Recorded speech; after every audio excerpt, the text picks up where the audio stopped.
footrest. Yeah, so this is our plenary session 1.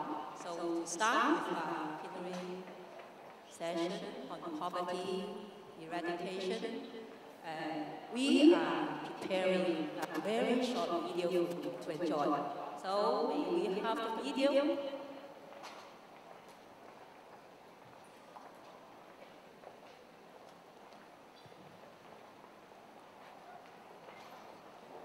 This is on.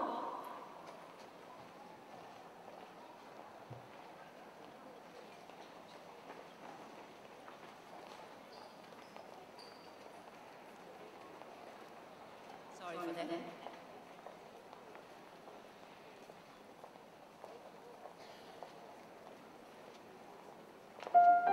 Poverty is an ever-escalating issue that exists in every country. Let's take a glimpse into the harsh realities of our world. Nearly 1 billion people entered the 21st century unable to read a book or sign their names. 1/3 of all children in the world live in poverty. 70% of the world's poor are women. 2.6 billion people in the world do not have basic sanitation in their water supply. 1 billion people live in $1 per day. Europe spends $105 billion on alcohol, when an additional $5 billion is enough to provide education to everyone in the world. If the world's military expenditure is reduced by 1%, every child will be able to go to school. Every year, 6 million children die of malnutrition. 1 person dies of starvation every 3.6 seconds. That means 25 people have died of starvation in the duration of this video, and still counting. It will not be easy to eradicate all these, but it is possible. That's why we are all here.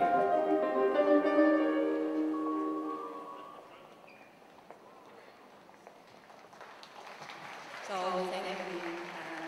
Good morning, everybody. Again, I'm Justina, co-chair of the organizing committee.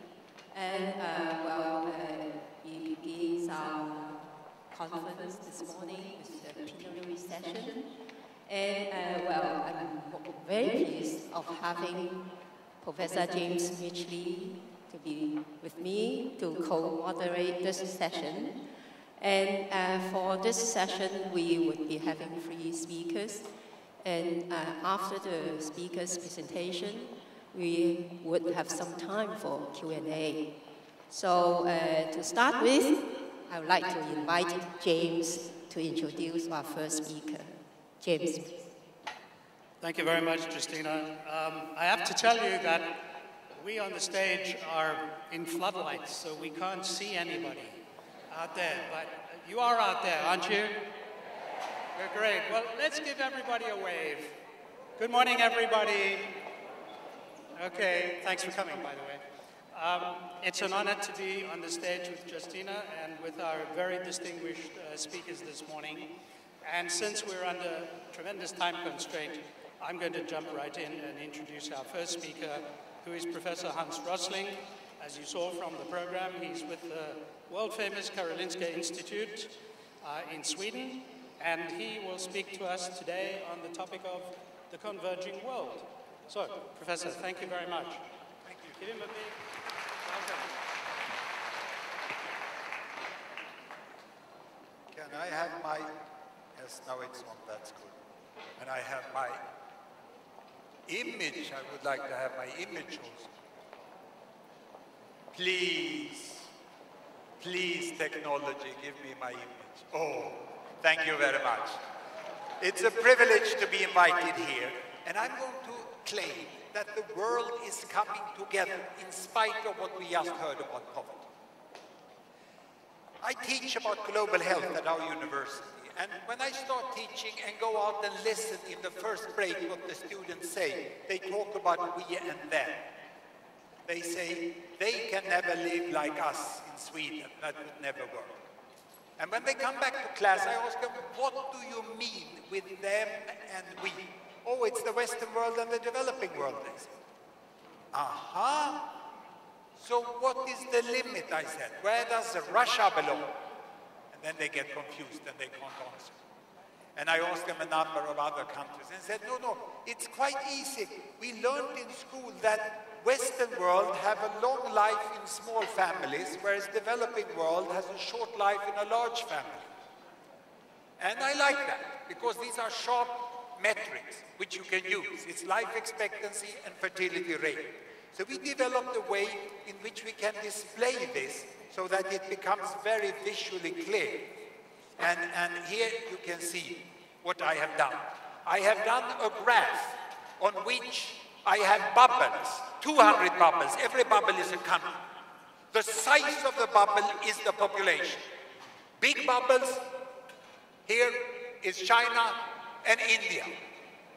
And small bubbles are smaller countries. The color shows in which continent the countries are situated. Dark blue Africa, green there is Middle East, Arab countries, yellow is the Americas. And on this axis, can you see on the horizontal axis, it's children per woman. Small families here, 1, 2 children, 4, 5, 6, 7, 8 large families in that way. And on this axis, life expectancy, the length of life, 25 years, 50 years, 70 years. And you can see that the students were right. There is one cluster of countries up there with 2 to 3 children and a long life. And a big cluster of countries down here with large families and short life. But this was 1951. The tragedy is that my students' view of the world correspond to the reality, the year their teachers were born. They have a too old-fashioned view of the world. Look, I'm going to start the world, and we are going to run the world forward and see what happens. What do you think has happened with the developing world? Have they got smaller families? Have they got longer life?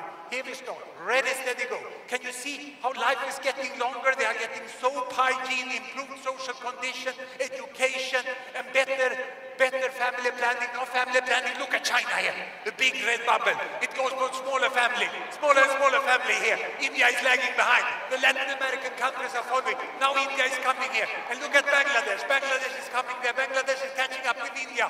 They are moving very fast. Even now, the Middle East countries are moving. And everyone almost goes. But these blue bubbles are affected by HIV. They fall downwards. But some African countries continue. And we have a new world. A completely new world.